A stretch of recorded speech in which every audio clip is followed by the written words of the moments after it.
Hello friends, मी रेखा special Marathi रेसिपीजमध्ये आपल्या सर्वांचं खूप खूप स्वागत आहे। आज आपण बनवणार आहोत अगदी सोप्या पद्धतीने सुकी गवार।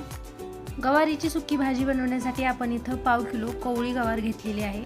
सगळ्यात आधी आपण गवारीच्या शेंगा या तोडून घेऊ। शेंगा या तोडून घेताना पुढचा आणि पाठीमागचा भाग हा काढून टाकून त्यानंतर त्याचे 3 ते 4 तुकडे करून घ्यायचे आहे। अशा पद्धतीने आपण सगळी गवार इथं तोडून घेतलेली आहे।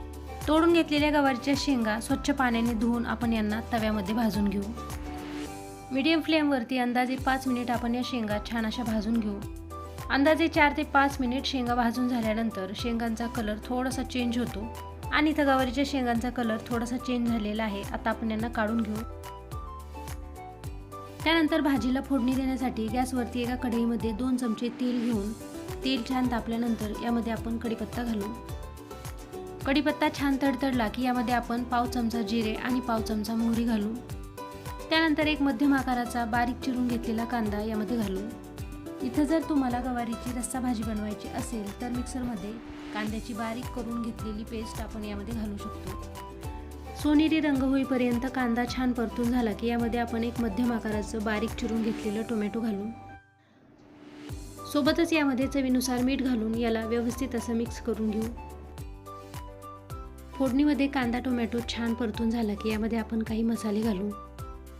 यामध्ये आपण पाव चमचा जिरे पावडर, पाव चमचा धने पावडर, पाव चमचा गरम मसाला, अर्धा चमचा लाल मिरची पावडर आणि पाव चमचा हळद घालू। सोबतच अर्धा चमचा घरगुती काळं तिखट ही घालू। तिखट इथं तुम्ही आवडीनुसार कमी जास्त करू शकता।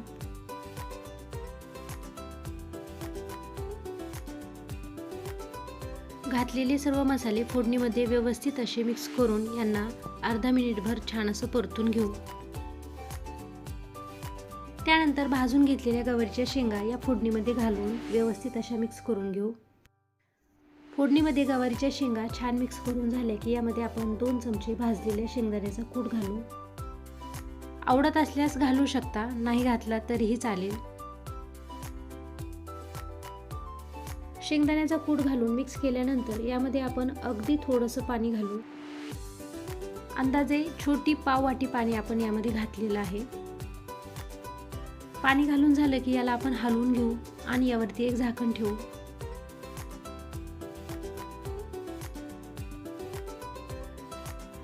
अंदाजे 5 ते 7 मिनिट लो फ्लेमवरती ही भाजी छान अशी शिजू द्यायची आहे।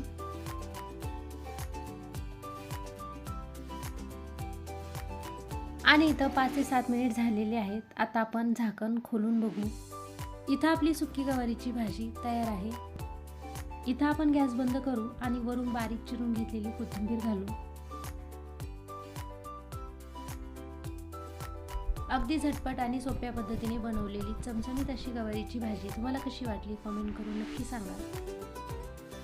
आणि व्हिडिओ आवडला असेल तर व्हिडिओला लाईक, चॅनलला सबस्क्राईब आणि शेअर करायला विसरू नका।